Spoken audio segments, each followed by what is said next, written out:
Hi hello welcome to Sanjay art and garden. இன்றைக்கி நான் பார்க்க போகிறது ரொம்ப சிம்பிளான டாபிக் தான், மண்கலை செய்வது எப்படி.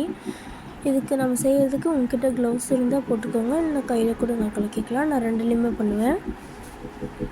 இதுக்கு தேவையானது தோட்டத்து மண் அப்படின்னா வெளியே புல் செடி கொடி எல்லாமே வளர்ந்துருக்கும்ல வெளியே, அந்த செடியெல்லாம் எடுத்துகிட்டு அந்த பகுதியில் இருக்கிற மண் எடுத்து நீங்கள் போட்டிங்கன்னா அதுக்கு பேர் தான் தோட்டத்து மண். அதுக்கப்புறம் காஞ்சிலை சருகுகள், அதை நல்லா க்ரஷ் பண்ணி வச்சுக்கோங்க. இது நம்ம வீட்டிலேயே செய்யப்பட்ட கம்போஸ்ட்டு, வெஜிடபிள் கம்போஸ்ட்டு. இது நம்ம வீட்டிலேயே செய்யப்பட்ட கொக்கோ பீட் எப்படி செய்வதுன்னு நான் சொல்கிறேன். நல்லா இந்த மாதிரி காஞ்சிலை சருகுகளை நல்லா க்ரஷ் பண்ணி வச்சுக்கோங்க. இது பஞ்சகவ்யம். இது புளித்த மோர், அப்படி இல்லைன்னா தயிர், இது எது வேணால் யூஸ் பண்ணிக்கலாம். இந்த ஜீவாமிர்தத்தை எப்படி செய்யலாங்கிறது நான் சொல்கிறேன். நீங்கள் ஜீவாமிர்தம் இல்லைன்னா பஞ்சகவ்யம் யூஸ் பண்ணிக்கலாம், பஞ்சகவ்யம் இல்லைன்னா மீன் அமிலம் கூட யூஸ் பண்ணிக்கலாம். ஃபஸ்ட்டு இந்த காஞ்ச இலைசருகளை நல்லா க்ரஷ் பண்ணி வச்சுருக்கோம்ல, அதை தோட்டத்து மண் மேலே போட்டுக்கோங்க. நல்லா கலக்கிக்கோங்க. நல்லா அடியிலிருந்து நல்லா கலக்குங்க.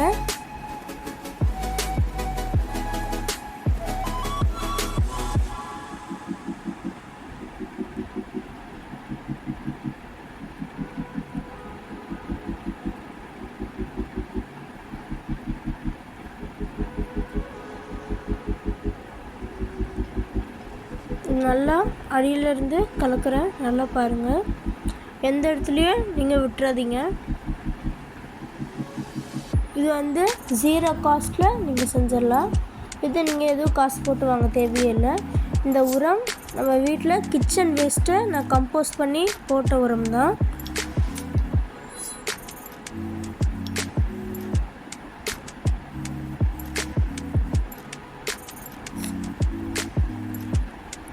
இந்த வீடியோ கொஞ்சம் லென்த்தாக போகும், ஸோ ஸ்கிப் பண்ணாமல் நல்லா பாருங்கள். பார்க்குறவங்க சப்ஸ்கிரைப் பண்ணிடுங்க, ஷேர் பண்ணிவிடுங்க. உங்களுக்கு ஏதாவது பண்ணணுன்னாலும் இல்லை டவுட் இருந்துச்சுனாலும் கமெண்ட் பண்ணிவிடுங்க. இது நம்ம வீட்டிலேயே செய்யப்பட்ட கொக்கோ பீட்.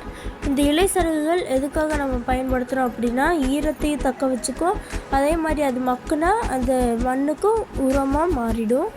ஆனால் இந்த கொக்கோ பீட் நம்ம கொஞ்சம் தான் சேர்த்துருக்கோம். அது ஏன்னா அது ஈரத்தை மட்டும்தான் உறிஞ்சி வச்சுக்கும். அது மக்கிறதுக்கு அது ரொம்ப நாள் ஆகும். ஏன்னா இது மக்குன இதை தான் நம்ம கொக்கோ பீட்டை நம்ம மாதிரி யூஸ் பண்ணுறோம். ஸோ இந்த மாதிரி கொக்கோ பீட் மட்டும் நாங்கள் யூஸ் பண்ணுறீங்க, எனக்கு இலை சருகுகள் எதுவும் கிடைக்கலங்கும் போது கொக்கோ பீட்டு 1/4 பங்கு மட்டும் சேர்த்துக்கோங்க. இப்போ நான் 4 ஸ்மால் பெயிண்ட் பக்கெட் அளவுக்கு தோட்டத்து மண் எடுத்தேன்னா 1 பெயிண்ட் பக்கெட் அளவுக்கு இலை சருகுகள் எடுத்துக்கணும். இலை சருகுகள் இல்லைன்னா 1/4 பங்கு மட்டும் நீங்கள் இந்த கொக்கோ பீட்டை மட்டும் சேர்த்துக்கலாம். இந்த கொக்கோ பீட் எப்படி செய்கிறதுங்கிறது நான் உங்களுக்கு அடுத்த வீடியோவில் போடுறேன்.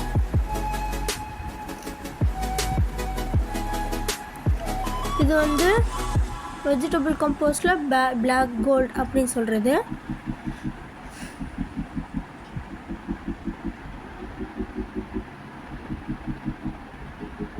இது நல்லா தூவி விட்டுருங்க.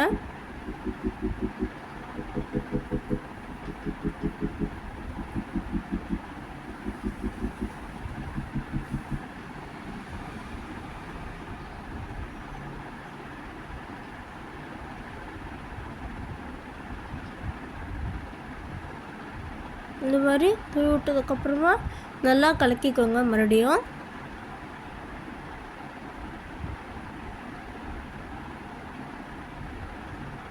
இது எல்லா விதமான காய்கறி செடிகளுக்கு நீங்கள் பயன்படுத்தலாம்.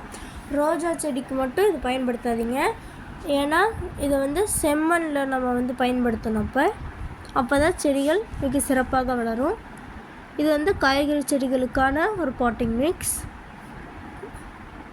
இதே நீங்கள் ரோஜா செடிக்கு பண்ணுறீங்கன்னா நான் சொல்கிறேன். செம்மண் எடுத்துக்கோங்க. செம்மண் எடுத்துகிட்டு அதுக்குண்டான உரம், அதாவது இந்த வெஜிடபிள் கம்போஸ்ட் கூட நீங்கள் யூஸ் பண்ணிக்கலாம். அந்த உரம் போட்டுக்கோங்க. கொக்கோ பீட்டு 1/2 பங்கு சேர்த்துக்கோங்க. இலை சருகுகள் வேண்டாம். கொக்கோ பீட்டு அரை பங்கு சேர்த்துட்டு நல்லா கலக்குனிங்கன்னா அது வந்து ரோஜா செடிக்கான பாட்டிங் மிக்ஸ். இப்போ நான் இது வந்து செம்மண்ணில் செய்யப்பட்ட கம்போஸ்ட்டு, அதையும் நான் சேர்த்துக்கிட்டேன்.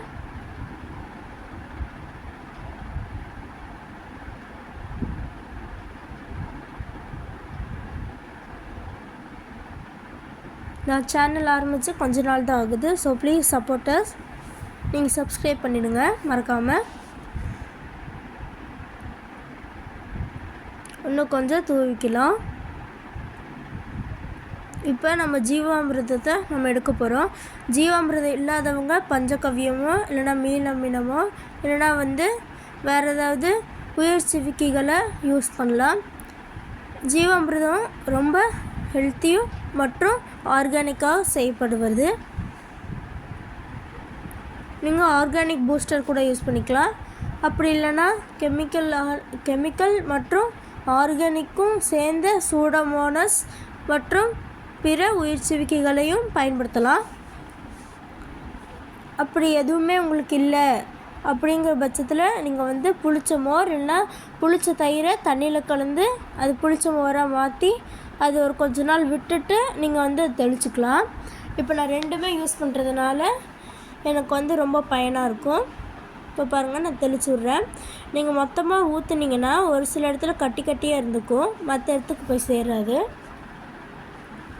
இதை நம்ம எதுக்காக செய்கிறோம் அப்படின்னா நுண்ணுயிர் பெருக்கங்களுக்காகவும் மண்புழு உருவாகுவதற்காகவும் தான் செய்கிறோம்.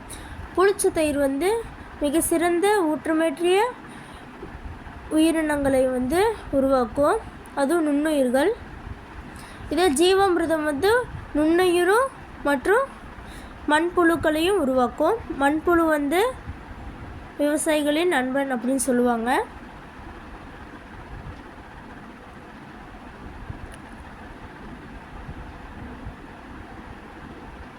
நல்லா ஃபோர்ஸாக தெளிச்சுடுங்க. ஏன்னா ஃபோர்ஸாக தெளிக்கும் போது அந்த மண்ணில் படும் போது நிறைய நுண்ணுயிர் வர சான்ஸ் இருக்குது.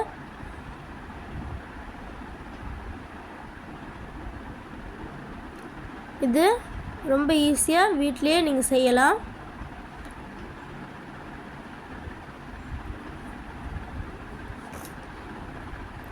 இப்போ நான் ஜீவாமிர்தமை கொஞ்சம் எடுத்துக்கிட்டேன். அதை நல்லா தெளிச்சு விட்டுக்கோங்க.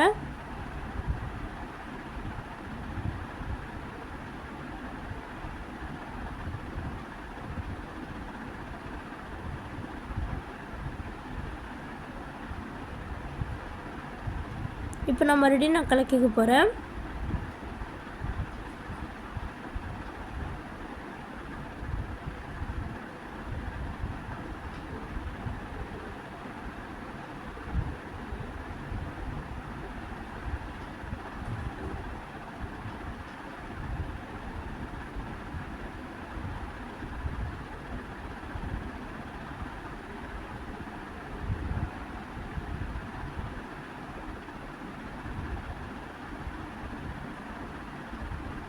ஒரு இடத்தையும் விடாமல் நல்லா கலக்கிக்கோங்க. மறுபடியும் நான் ஜீவாமிர்தத்தை கொஞ்சம் தெளிச்சுக்கிறேன். இந்த உயிர் சிவிக்கிக்கு பேர் ஜீவாமிர்தம். இந்த ஜீவாமிர்தோட மீனிங் என்னன்னு உங்களுக்கு ஆல்ரெடி நான் சொல்லியிருப்பேன். ஜீவானா லைஃபு, அமிர்தம்னா உங்கள் எல்லாருக்கும் தெரியும். அதாவது உயிர் கொடுக்கும் ஒரு அமிர்தம் தான் இந்த ஜீவாமிர்தம்.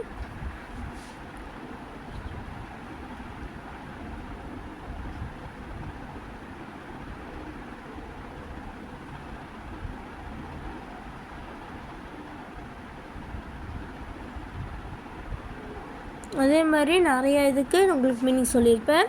பஞ்சகவ்யம்னா 5 பொருட்களை வைத்து செய்வது. மாட்டின் சாணம், மாட்டின் கோமியம், தயிர், பால், நெய், இது எல்லாத்தையும் செய்கிறது தான் பஞ்சகவ்யம். இதே மீன் அமிலம்னா மீனோட கழிவுகளை வைத்து செய்வது தான் மீன் அமிலம். அதுக்கு முக்கியமாக மீனோட கழிவுகளும் மற்றும் நாட்டு சர்க்கரை இல்லைனா வெல்லம் முக்கியமாக தேவைப்படும். ஜீவாமிர்தம் எப்படி செய்கிறதுனா நான் உங்களுக்கு தனியாக வீடியோ போடுறேன். இப்போதைக்கு நான் உங்களுக்கு சொல்லி காமிக்கிறேன். சாணி, கோமியம், ஏதோ ஒரு நவதானிய பயிர்களோட மாவு, அதுக்கப்புறம் தயிர் லைட்டாக, தண்ணி, இது எல்லாத்தையும் நீங்கள் மிக்ஸ் பண்ணி நீங்கள் இது பண்ணலாம். நாட்டு சக்கரை இருந்தால் நாட்டு சக்கரை போடுங்க, அப்படி இல்லாதவங்க வெல்லம் போடுங்க. நல்லா தெளித்து ஒரு கொஞ்ச நேரத்துக்கே விட்டுருங்க. அப்போ தான் கொஞ்சம் நுண்ணுயிர்கள் பெருக்க செய்யும். வீடியோ பார்க்குறவங்க மறக்காமல் சப்ஸ்கிரைப் பண்ணிடுங்க. நல்லா தெளித்து விட்டுக்கோங்க.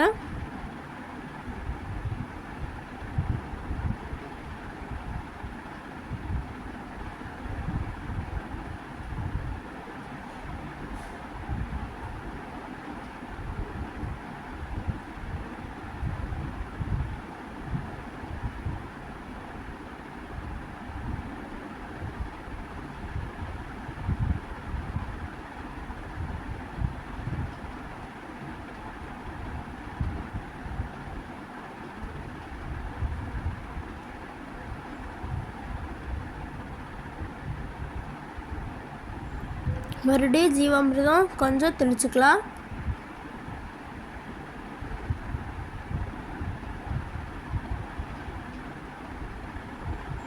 இதே மண்ணில் நான் நிறையா காய்கறி செடிகளை வளர்த்து கொண்டு இருக்கேன்.